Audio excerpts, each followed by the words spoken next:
students, this is second and last part of fourth chapter of 8th class, materials, metals and non-metals. In the previous part, we studied about the physical properties of metals and non-metals. In this video, we will study about chemical properties of metals and non-metals. इसमें हम देखेंगे कि metals and non-metals कैसे oxygen के साथ react करते हैं, कैसे वाटर के साथ रिएक्ट करते हैं, कैसे एसिड्स एंड बेसिस के साथ रिएक्ट करते हैं। इसके बाद फिर हम डिस्प्लेसमेंट रिएक्शन के बारे में स्टडी करेंगे।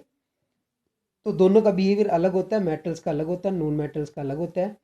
तो let us compare the chemical properties of metal with those of the non metals. So let's start. First हम स्टडी करेंगे रिएक्शन विद ऑक्सीजन। तो जो मेटल्स होते हैं जब ऑक्सीजन के साथ रिएक्ट करते हैं तो मेटेलिक ऑक्साइड बनाते हैं, और ये जो मेटेलिक ऑक्साइड होते हैं इनका नेचर बेसिक होता है।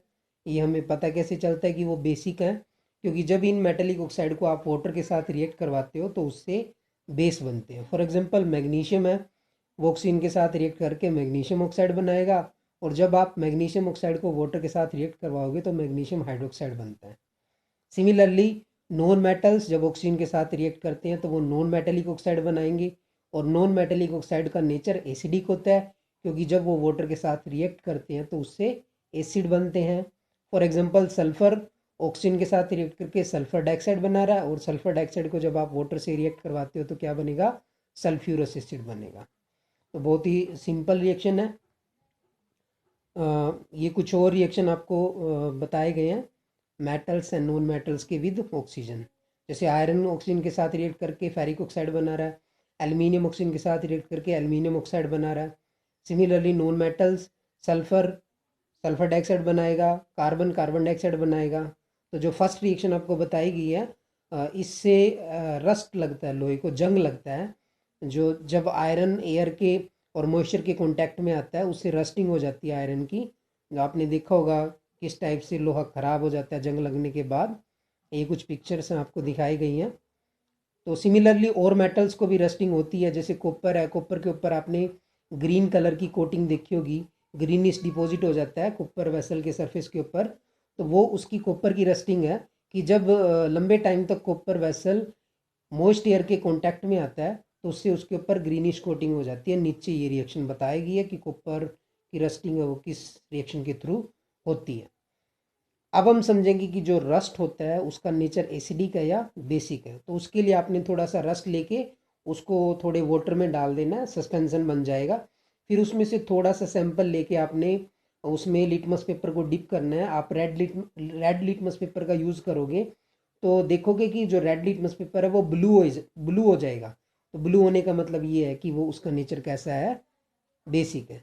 तो कंक्लूजन यही निकलता है कि मेटल्स ऑक्सीजन के साथ रिएक्ट करके मेटेलिक ऑक्साइड बनाएंगे, उनका नेचर बेसिक होता है। नॉन मेटल ऑक्सीजन के साथ रिएक्ट करके नॉन मेटेलिक ऑक्साइड बनाएंगे जिनका नेचर एसिडिक होता है। तो ये याद रखना आपने। नेक्स्ट है जो हम स्टडी करेंगे, that is the reaction with water. तो मेटल जब वाटर के साथ रिएक्ट करते हैं तो मेटल हाइड्रोक्साइड बनाते हैं और हाइड्रोजन गैस रिलीज होती है। जैसे सोडियम है, सोडियम वाटर के साथ रिएक्ट करके सोडियम हाइड्रोक्साइड बनाएगा और हाइड्रोजन गैस रिलीज होगी। सिमिलरली मैग्नीशियम जब वाटर के साथ रिएक्ट करेगा तो मैग्नीशियम हाइड्रोक्साइड बनेगा और हाइड्रोजन गैस रिलीज होगी।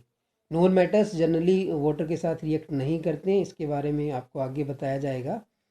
सोडियम की अगर आप बात करो तो सोडियम एक बहुत ही रिएक्टिव मेटल होता है।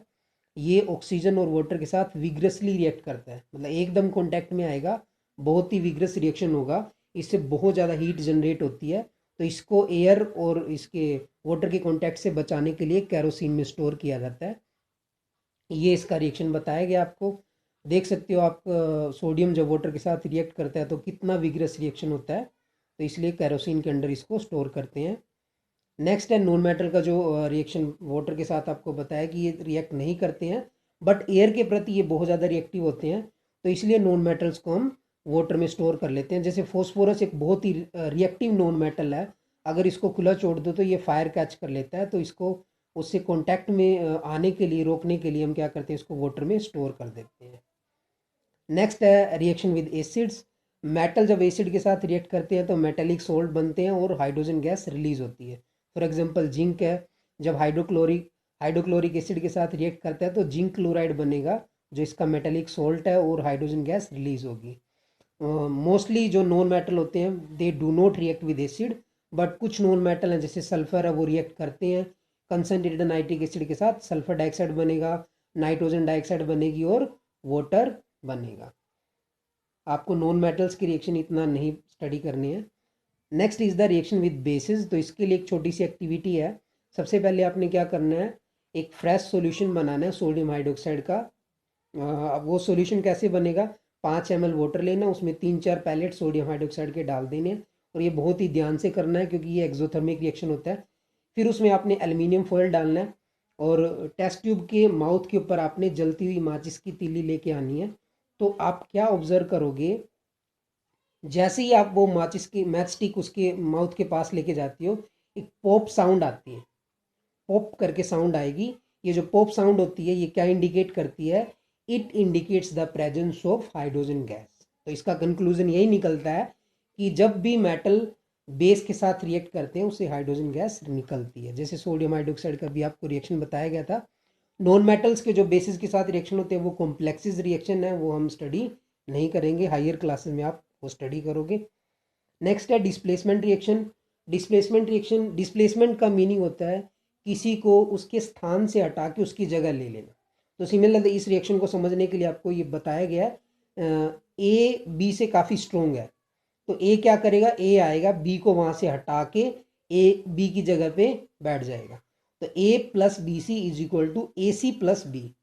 तो सिंपल इस टाइप की रिएक्शन को हम क्या बोलते हैं, डिस्प्लेसमेंट रिएक्शन बोलते हैं।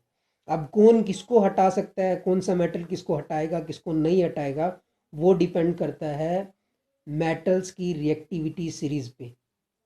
एक रिएक्टिविटी सीरीज होती है, अभी आपको ये दिखाई गई आपको रिएक्टिविटी सीरीज। तो इसमें डिक्रीजिंग ऑर्डर में मेटल्स लगाए गए हैं। सबसे ऊपर जो मेटल्स हैं पोटेशियम है, सोडियम है, कैल्शियम है, इनकी रिएक्टिविटी काफ़ी ज़्यादा है। जैसे जैसे आप नीचे आते जाओगे रिएक्टिविटी डिक्रीज होती जाएगी। जैसे नीचे आप देख रहे हो गोल्ड, सिल्वर, ये लीस्ट रिएक्टिव मेटल्स हैं। तो इसके बेसिस पे डिसाइड होता है कि कौन किसको डिस्प्लेस करेगा। तो डिस्प्लेसमेंट रिएक्शन सिंपल है, a more reactive metals displace a less reactive metal through its salt solution, that is called displacement reaction. जैसे मैग्नीशियम है, कॉपर सल्फेट के साथ रिएक्ट करवाओगे तो मैग्नीशियम कॉपर से ज़्यादा रिएक्टिव है, मैग्नीशियम सल्फेट बन जाएगा प्लस कॉपर बाहर। जिंक डिस्प्लेस कर सकता है कॉपर को कॉपर सल्फेट सॉल्यूशन से, आयरन डिस्प्लेस कर सकता है कॉपर को कॉपर सल्फेट सॉल्यूशन से। तो रिएक्टिविटी सीरीज से आप कंपेयर कर सकते हो। नेक्स्ट है कुछ कॉमन मेटल्स के आपको यूज़ बताए गए हैं। आपको पता है बहुत पुराने टाइम से मेटल्स हमारी डेली लाइफ का कितना ज़्यादा यूज़ होने वाले जो इंटीग्रल पार्ट हैं। तो इनका यूज़ ज्वेलरी बनाने में होता है, गोल्ड का, सिल्वर का आपने देखा हो। इसके अलावा जो एल्युमिनियम है, एल्युमिनियम काफ़ी लाइट मेटल होता है, एयरक्राफ्ट्स के जो पार्ट्स होते हैं उसको बनाने में इसका यूज़ होता है। आयरन का देख लो हम कितना ज़्यादा यूज़ करते हैं। जो किचन में स्टील के जो बर्तन होते हैं वो आयरन से ही बने होते हैं। एल्युमिनियम के जो आजकल डोर विंडोज़ आने लग गए हैं। नेक्स्ट कुछ नॉन मेटल्स के यूज़ आपको बताए गए हैं। आयोडीन एक नॉन मेटल है जिसका एंटीसेप्टिक बनाने में यूज़ होता है। ऑक्सीजन जो होती है आपको पता है रेस्पिरेशन में यूज़ होती है। सल्फ़र का यूज़ फायर क्रैकर्स बनाने में किया जाता है। फॉस्फोरस जो माचिस की तिल्ली के आगे जो मसाला लगा होता है वो फॉस्फोरस से ही बनता है। इसके अलावा नाइट्रोजन, फॉस्फोरस, इनका यूज़ फर्टिलाइज़र्स बनाने में भी किया जाता है। तो हमारी डेली लाइफ में मेटल्स एंड नॉन मेटल्स का काफ़ी ज़्यादा यूज़ होता है।